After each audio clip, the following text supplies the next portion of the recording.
Вітаю вас, друзі.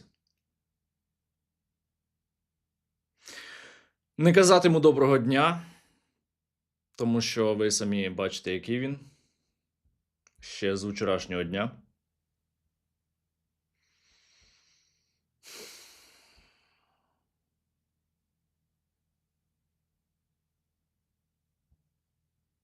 Зараз в Україні відбуваються протести в багатьох містах країни. Люди вийшли на центральні площі своїх міст. У Києві також досить багато людей є на площі Івана Франка. Це неподалік від Офісу Президента. Люди приходять іще і ще і будуть приходити через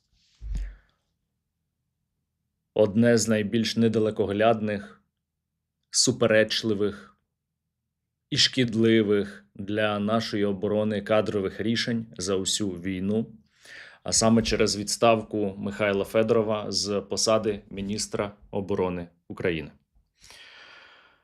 Про це стало відомо вчора. Я з вами сьогодні поговорю про це.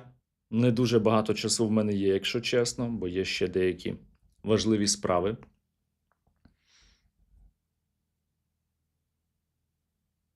Якщо ви злі, якщо ви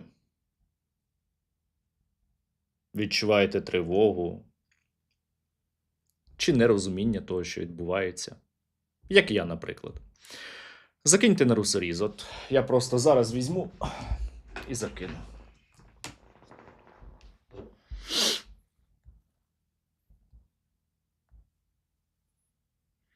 Зараз.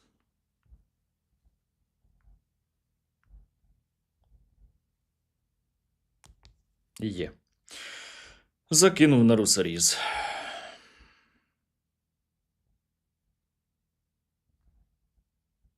Долучайтеся і ви, тому що який би треш не відбувався, ми все одно повинні перемогти Росію. І для цього всі маємо бути зосереджені над тим, щоб або бути у війську, або для війська, і допомагати нашій армії. Такс. Ну, якщо ви раптом залізли у помиральну яму, то можете з неї вилазити насправді, тому що, попри те, що все не дуже добре, м'яко кажучи, попри це, все одно надія є, тому що в нас є найкращі люди, які зараз вийшли. Перш ніж я почав цю трансляцію, з'явилася ще одна новина. Павло Єлізаров, який заснував Лазер Груп, один із найефективніших українських підрозділів, подав рапорт про відставку з посади заступника командувача Повітряних сил України. Він відповідав за малу ППО, в тому числі дронову ППО, за розбудову системи перехоплення шахедів, робив це ефективно, але він написав, що він йде через відставку міністра Федорова і сказав, що долучився до сил оборони у 2022 році, щоб перемагати, а не займатися імітацією діяльності. Він додав, що вірить у майбутнє України.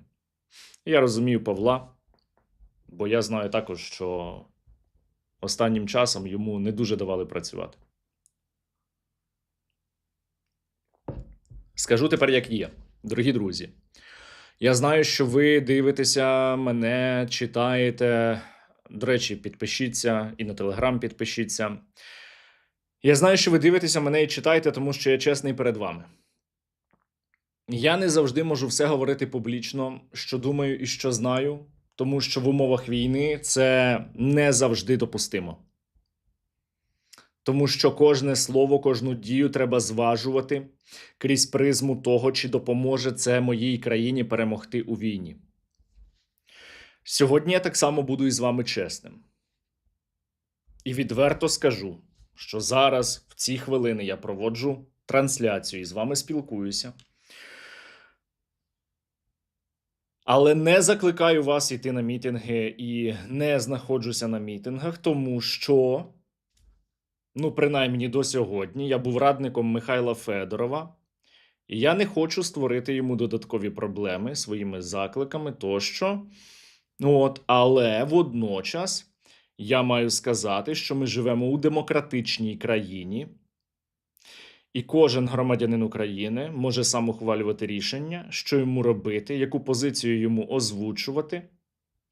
І я тільки вітаю прояви будь-якої демократії серед українських громадян.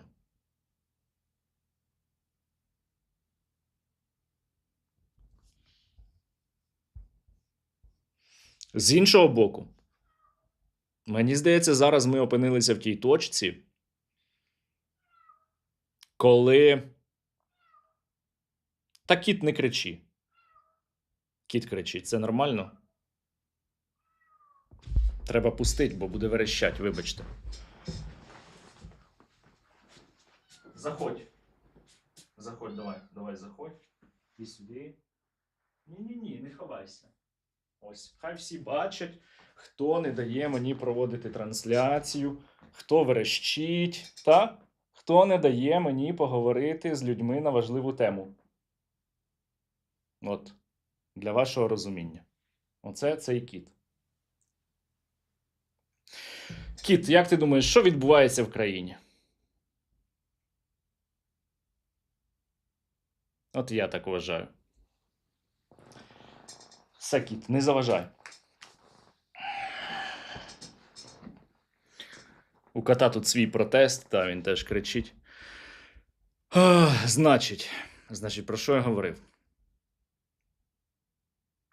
До речі, зараз липень місяць, рівно рік тому в нас була інша криза, яка була пов'язана із атакою на Національне антикорупційне бюро та спеціалізовану антикорупційну прокуратуру. Це було рік тому, господи, липень якийсь проклятий місяць.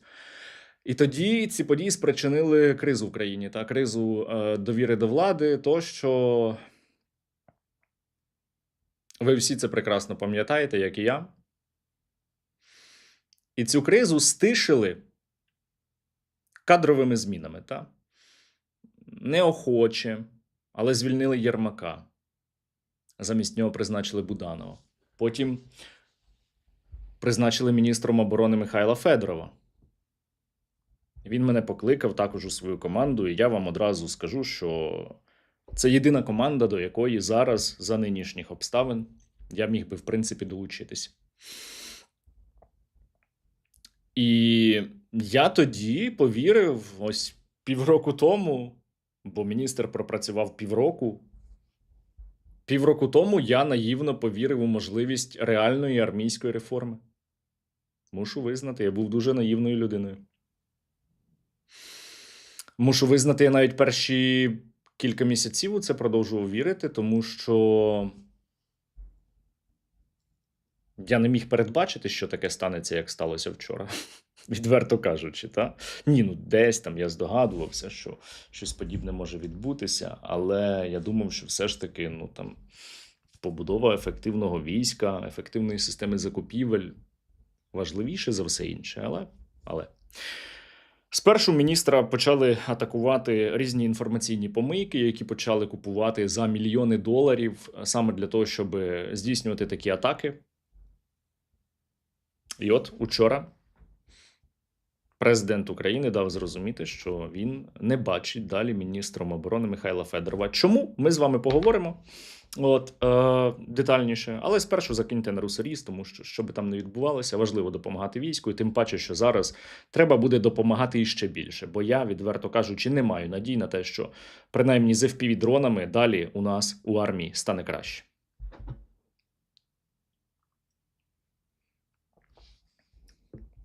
Що вдалося зробити? Великий пост учора написав Михайло Федоров. Я його репостив, можете зайти почитати в мене в каналі у Михайла, де він перелічив, що встиг зробити він та команда. Один із пунктів був це відключення Старлінка для росіян.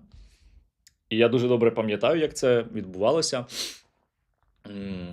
Була подія, на якій президент нагороджував військових, в тому числі сил безпілотних систем. І під кінець цієї події Михайло пише мені повідомлення і каже: в нас є серйозна проблема, яку треба вирішити, давай після цього івенту зберемося, поговоримо. І він після івенту зібрав команду, мене, ще кількох радників, заступників. Це були буквально там перші тижні, напевно, роботи його в Міністерстві оборони. От, і ми пішли, зібралися, тут же брейнштормили, що робити. Пропонували різні варіанти. Я пропонував запровадити обмеження по швидкості як екстрений захід, щоб вимкнути хоча б оці старлінки, які росіяни використовували на дронах, щоб атакувати нашу країну в режимі лайв. От, коли напрацювали план, Михайло дуже швидко зв'язався з американською стороною і це рішення імплементував. Я чому зараз про цю подію кажу? Тому що це дуже сильно відрізняється від того менеджменту, який я бачив раніше, зокрема в Міністерстві оборони. Тобто з'явилася проблема, і її не відкладають там на післязавтра, не перекладають відповідальність на когось, а одразу починають вирішувати. І результат з'являється дуже швидко. Звісно, не у всіх змінах можна досягти швидкого результату, але такий стиль управління Михайла, він дуже показовий, як на мене. Вдалося через Міністерство оборони розпочати масштабування нової технології у сфері FPV, яку ми напрацювали на базі нашого фонду. Вдалося суттєво наростити поставки якісних дронів до українського війська, що в тому числі спричинило дуже значне уповільнення російського наступу. А ще, що спричинило перерізання російської логістики на досить велику глибину, 100 плюс кілометрів. І тут я теж розповім, як це відбулося. З передісторії почну.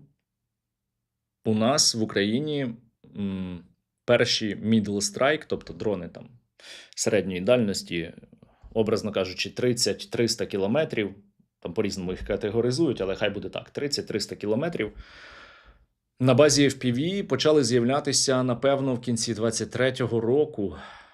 От, це були FPV літакового типу. Ми вже на них тоді збирали гроші, закуповували їх, чи в 24-му навіть. Ну, коротше, раніше, ніж у росіян, з'явилися їхні молнії точно. Молнія – це middle strike дрон, для вашого розуміння. Але тоді обидвом міністрам оборони не було до того великої справи. Я маю на увазі зараз пана Шмигаля та пана Умєрова. Обом я про цей клас дронів говорив і казав, що їх треба розвивати, але на це ніхто не звертав уваги особливої. Коли прийшов Михайло, то закупівлі мідлстрайків стали одразу пріоритетом, причому, щоб не провисати, не втрачати темпу забезпечення, він зробив досить ризиковий крок, але тим не менш виправданий. Він забрав кошти з грошового забезпечення з кінця року і законтрактував на них мідлстрайки. Потім гроші на грошове забезпечення повернулися за рахунок європейського кредиту. Але це дозволило не зірвати поставки дуже важливих безпілотників до війська. Результати, я думаю, ви самі бачите. І будете бачити їх іще деякий час, тому що інерція буде ще тривати. Тобто те, що законтрактувалося, воно буде ще постачатися певний період часу. Як буде далі, я не знаю.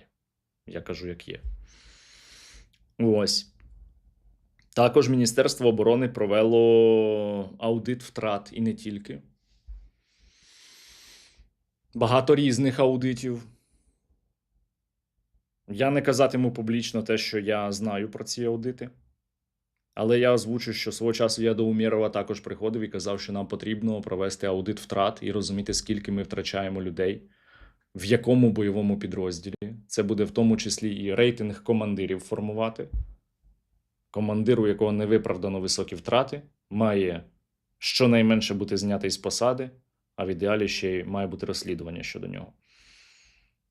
Це не було зроблено, але це була одна з ідей, яку одразу почав імплементовувати Михайло, причому я навіть йому її не радив.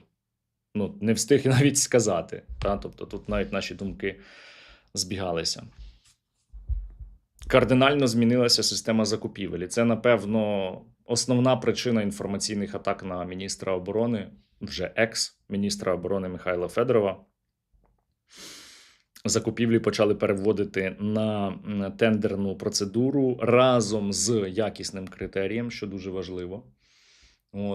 Щоб армія отримувала дешевші засоби з нормальною високою якістю, щоб при цьому ми економили кошти. І такі закупівлі були, зокрема,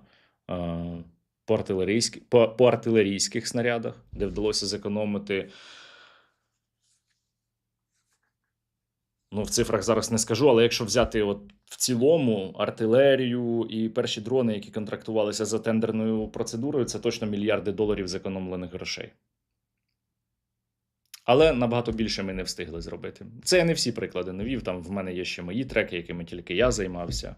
На кшталт уніфікації наземок або імплементації тих же нових рішень по FPV і по ребах. Коротше.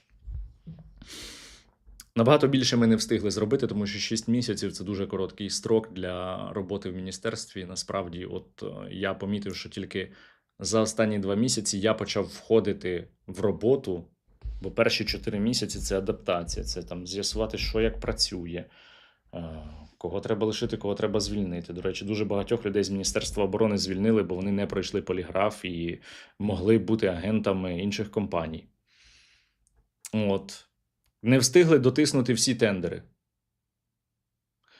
Не встигли перевести всі закупівлі на тендери, тому що це не швидкий процес, треба було дуже ґрунтовно підійти до формування тендерних вимог. У нас уже на фіналі, на виході було рішення по тендерних вимогах до FPV.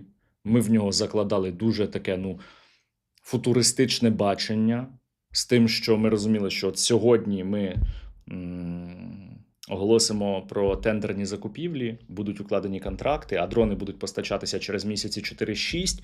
І які вимоги до дронів мають бути через 4-6 місяців. Для порівняння раніше вимоги, якщо й були до закупівель, то це були вимоги рік тому, які були актуальними, а зараз абсолютно не працювали. Як раніше формувалися закупівлі?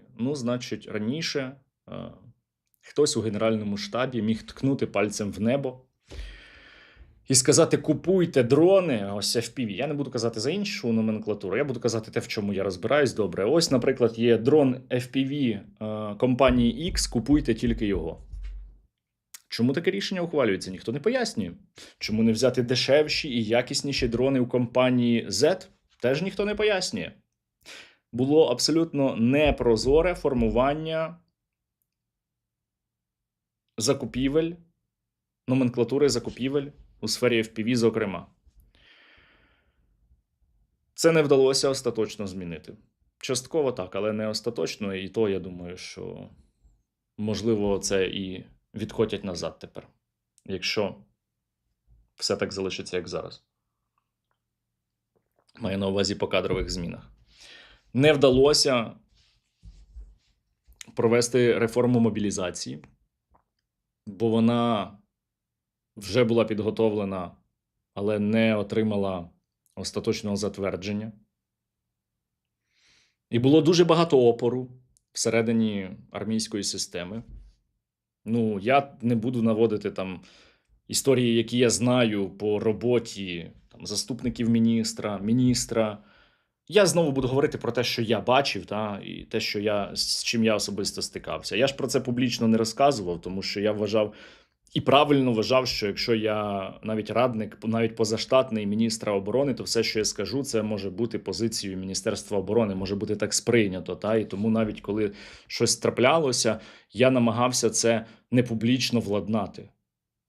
В мене був проєкт, за яким я допомагав виводити декілька бригад в топові позиції по електронних балах, по знищеній техніці. Ми писали беклог, дивилися потім, що було пророблено, де допомогло більше навчання, де бустануло, де нетворкінг з іншими сусідніми бригадами допоміг, де вплинуло забезпечення, де вплинули інші організаційні рішення. Коротше, ми напрацьовували формулу, як можна бригаду зробити більш боєздатною, хоча, мені здається, ця формула дуже проста. Бригаді треба давати людей, треба, щоб вона працювала в своєму корпусі, треба давати прогнозовану кількість майна, і це те, що почало, до речі, впроваджувати Міністерство оборони, прибрати ручне управління і ставити адекватних командирів, а не адекватних, які не бережуть людей, знімати. Оце і вся формула, як на мене. Але менше з тим, я працював над таким проєктом, і мені за дорученням міністра потрібно було поїхати в бригади, відповідно з якими працював, і з ними поспілкуватися з командирами бригад. І от я якось приїжджаю в одну з таких бригад, там на місці перебувають представники Генерального штабу, які приїхали з комісією з перевірками раптово в цю ж саму бригаду, і вони наказують мене туди не пускати. Я ще тоді під'їжджав до бригади, тобто я був в дорозі, там мені щось півгодини лишалося, чи годину, і мені телефонують з бригади і кажуть: вибачте, ми з вами не зможемо сьогодні попрацювати, бо нам сказали, вас не можна пускати. Оце ось отака була робота останнім часом. Ще один приклад, він дуже дрібний насправді, але показовий. Це теж там те, що на моєму рівні було. Зараз в бригадах є майстерні БПЛА, які займаються модернізацією, вдосконаленням, ремонтом дронів, які в них там або поламалися, або які застарілі, різні бувають ситуації.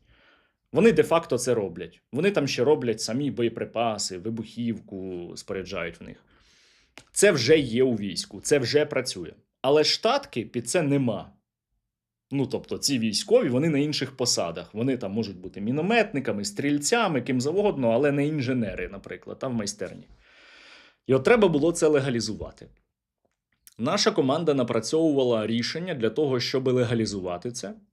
Ми запропонували штатний розпис, як він мав би виглядати. Ми нічого не придумували. Ми пішли в бригади і запитали, а як воно у вас уже працює? А як ви вважаєте, було би краще? Тобто в нас face-to-face команда наших аналітиків проводила інтерв'ю з іншими підрозділами, з найкращими підрозділами по застосуванню дронів.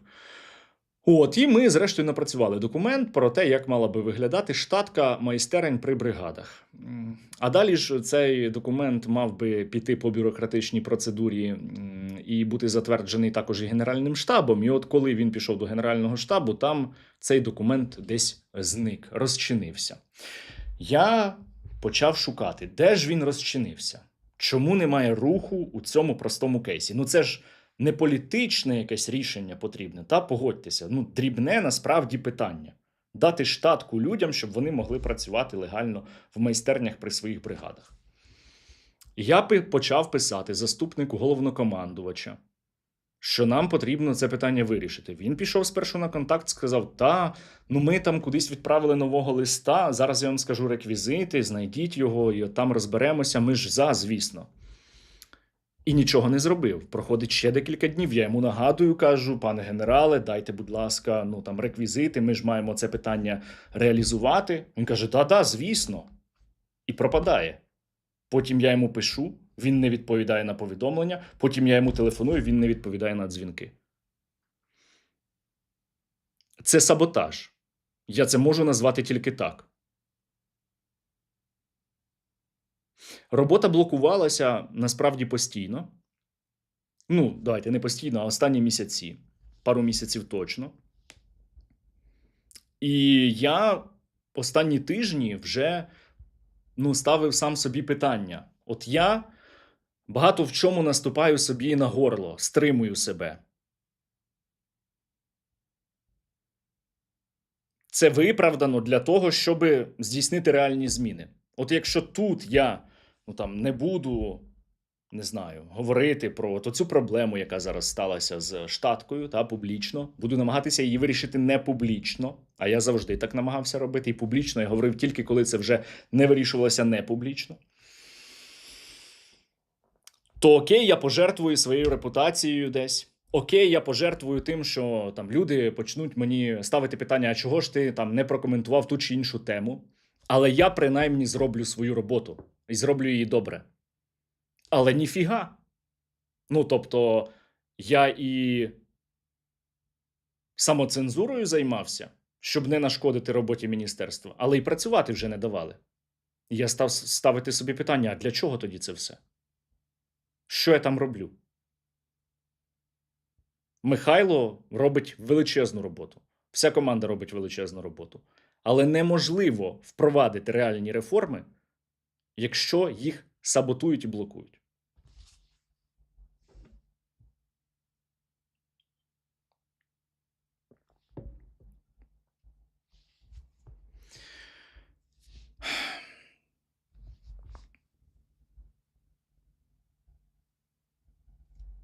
Власне, вчора був апогей. Ну, не вчора, а на цьому тижні загалом. Спершу оголосили, що прем'єрка подасть у відставку, не пояснили нічого. Ну, тобто, а нащо українцям пояснювати, чому ми відправляємо прем'єрку, яка навіть рік не пропрацювала, у відставку. А потім почалася ця історія з звільненням Михайла Федорова. І вчора стало відомо, що замість Михайла Федорова буде подання, за яке сьогодні мають голосувати депутати. Буде подання, подадуть міністра внутрішніх справ Клименка. Ну, тут я коментувати просто не буду. От. З людьми не було нормальної комунікації. Президент Зеленський єдине, що сказав, от те, що ми знаємо, що президент Зеленський сказав, це чутки з фракції, які переказують журналісти. Бо до нас з вами не було публічних ніяких звернень.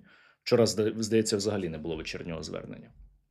Значить, він заявив, що якщо 23 вересня Путін оголосить загальну мобілізацію, всім буде не до жартів і цифрових реформ. Треба розібратися з мобілізацією до того.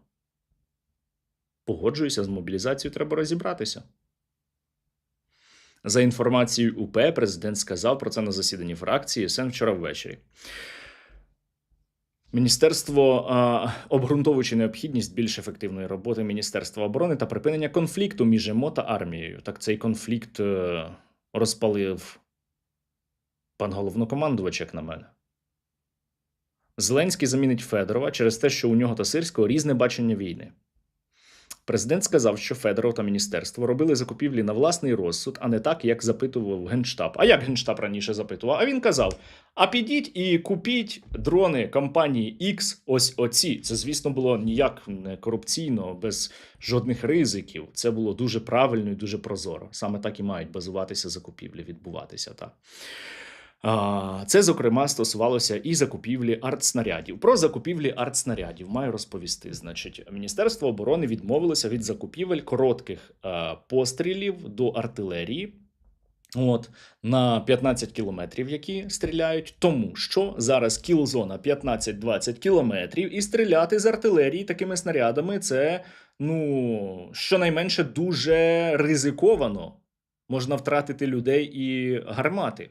Натомість Міністерство оборони, ще й зекономивши кошти, замовило снаряди збільшеної дальності, які можуть бити на 30-40 кілометрів, так, щоб наша артилерія могла уражати цілі, не входячи в зону ураження ворожих безпілотників.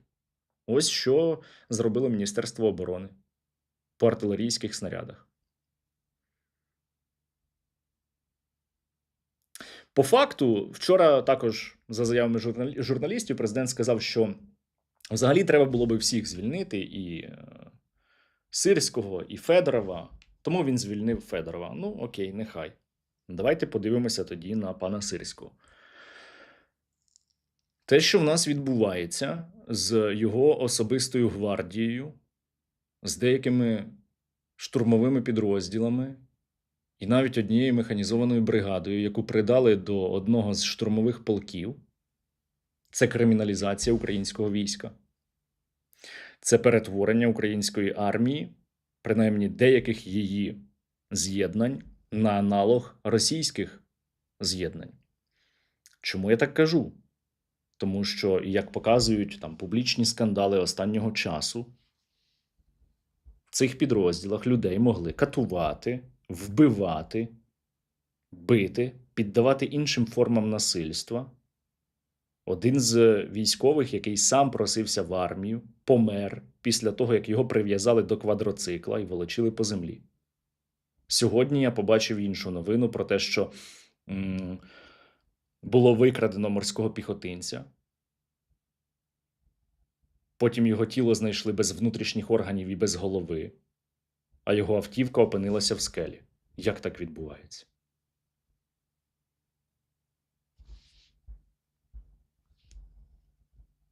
Хто несе за це відповідальність? Ну, ми обираємо між оцим і тим, що почав робити Михайло Федоров? Ну, так така криміналізація армії.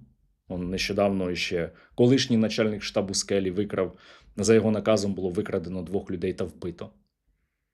З криміналізацією армії ми зіткнемося з тим, що мобілізація буде взагалі нереалістичною, тому що не можна проводити мобілізацію, відправляти людей туди, де їх вбивають. Та, це війна, і люди гинуть на війні, але ж їх вбивають, не надають медичну допомогу. Можна зробити суперреформу мобілізації. Можна, щоб людей на лімузинах привозили в ТЦК або в інші там органи, які цим будуть займатися. Можна дати їм найвище грошове забезпечення.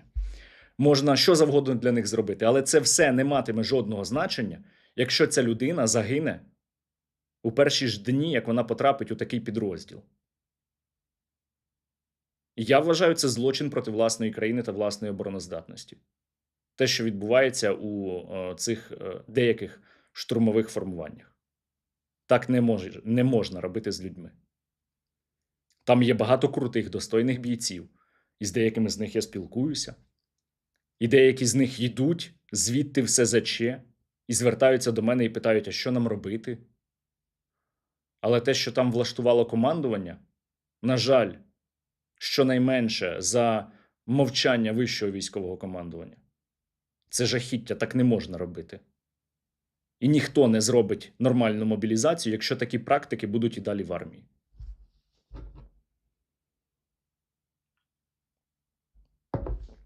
Те, що там відбувається, руйнує армію зсередини.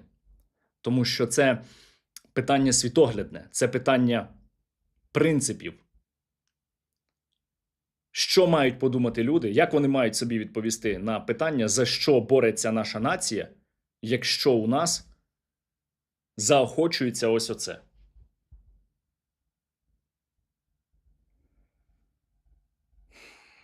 Відставка Михайла Федорова для країни означає також і те, що наступний міністр буде намагатися не чіпати корупційні потоки. Тому що цей міністр, саме за це я переконаний, а також за те, що не підтримував бездумні вбивства людей.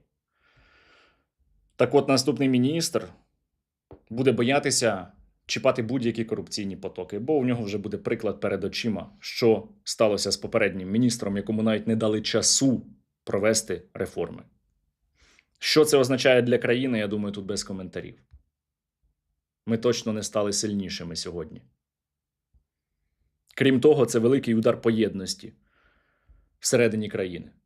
Сьогодні у росіян свято. Вони сьогодні просто святкують від учора. Вони пишуть пости, як вони в захваті від такого рішення.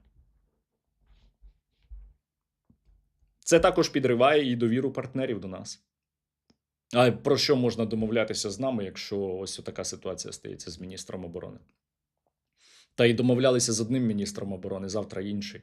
Хто знає, скільки у вас там в Україні, скажуть нам західні партнери, міністрів зміниться за наступний рік. Ви ж розумієте, що робота з партнерами – це в тому числі, воно так є.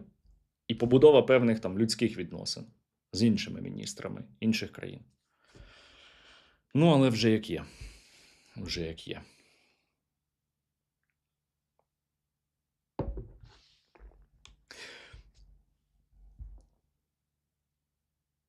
Напевно, ключове питання, як зараз президент міг би вийти з цієї ситуації. І парламент, бо парламент же ж має голосувати сьогодні. Думаю, проголосують. Там теж відірвані від реальності багато хто. Хоча є і нормальні депутати. Я не впевнений, що президент, навіть якби розглядав таке питання, що він міг би повернути Михайла на посаду міністра оборони, тому що йому не дадуть далі все одно працювати. Вже за цієї конфігурації, після всього, що сталося, я не бачу таких опцій. Може, я помиляюся. Дай Бог, щоб я помилявся. Але щонайменше для того, щоб хоча б заспокоїти людей, варто було би змінити вище військове командування. Та постає питання на кого. І деяких з потенційних кандидатів сам пан Сирський з'їв апаратними іграми. До речі, це сьогодні наш новий Єрмак, я вважаю. От. Але знайти вихід із ситуації можна. Ще не пізно. Я сподіваюся, він буде знайдений, тому що ми в дуже важкій ситуації. Ми у війні за наше існування. І в той період, коли ми почали перемагати, ось такий деморалізуючий удар.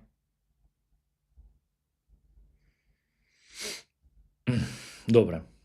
Так, дорогі друзі, дивіться, якщо ви підпишетеся на нашу монобазу, будь-яку, або для русоріза, або для підтримки нашої команди фонду, бо ми не беремо гроші з донатів на військо на забезпечення роботи фонду, то ви отримаєте доступ до мого секретного каналу.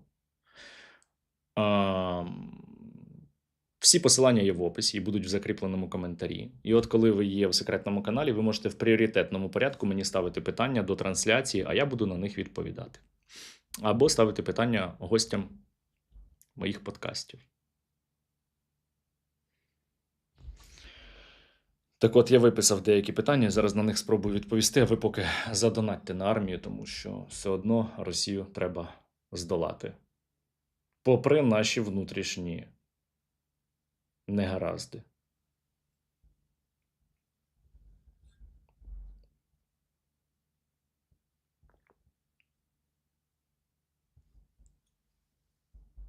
Дисклеймер, до речі, все, що я сьогодні сказав, це моя особиста позиція Сергія Стерненка, не радника міністра оборони.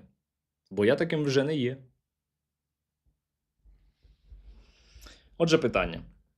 Чи винен Федоров, що воли ревуть, як ясла повні? Я думаю, Михайло Федоров винен у всьому.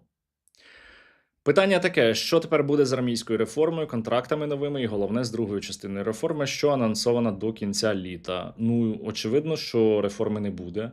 Не буде ніякої армійської реформи, якщо ми рухаємося в ту сторону, яку вчора нам задав президент України. Це очевидно. Військовий Сергій питає, як військовому ризикувати життям після того, як його зрадило керівництво держави? Пане Сергію, дивіться, це наша держава, це наша країна, нас усіх громадян України. Тому ви захищаєте нашу країну, за що я і всі глядачі, ми вам безмежно вдячні. Не задля якоїсь влади, а задля самого себе, задля своєї сім'ї, задля своїх людей. Людей, які в тому числі от зараз вийшли на протести. Людей, які дають надію, людей, які не здаються, людей, найкращих людей у світі. Тому дивіться на це крізь цю призму. Та, мені теж дуже неприємно. Я дуже деморалізований. Реально, я раніше думав, що атака на НАБУ і САП – це найбільш деморалізуючий удар за всю війну, але це перевершило. Це перевершило атаку на НАБУ і САП.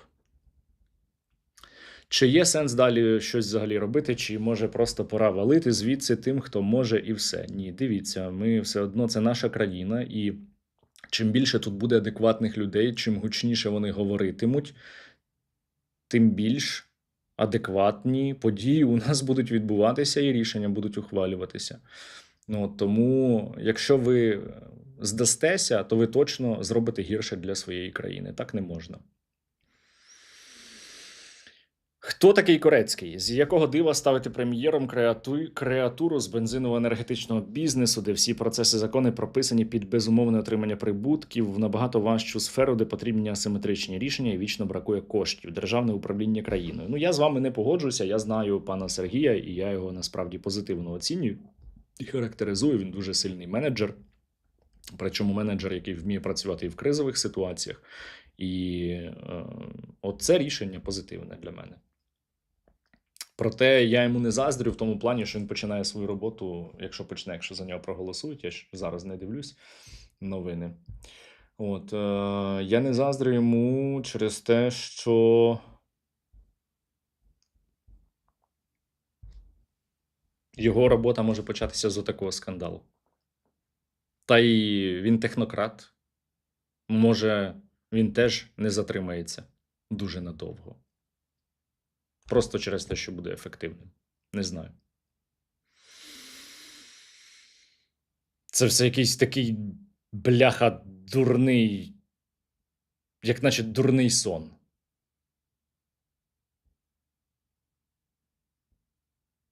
Абсолютно якийсь попайка дурна. Я не знаю, як це ще назвати. От щоб що? Для чого це все зробили вчора? Які це матиме наслідки для країни? Ну, хтось замислювався взагалі? Яка буде реакція людей? Чи допоможе це нашій країні виграти? У мене нема відповіді.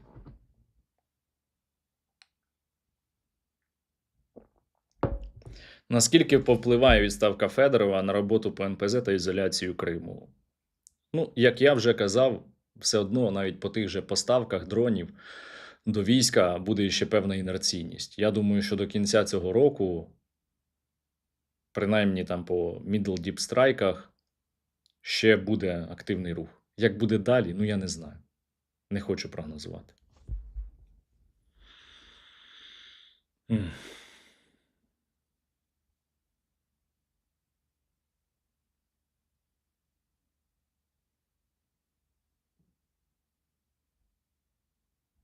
Ви знаєте, дорогі друзі, я весь час, скільки триває повномасштабка, всі свої дії, слова та рішення проганяв крізь такий фільтр того, наскільки те, що я роблю, кажу або вирішую, допоможе моїй країні перемогти. Це дуже корисно так робити, насправді. Багато зайвого можна відсіяти, зосередитися дійсно на важливому.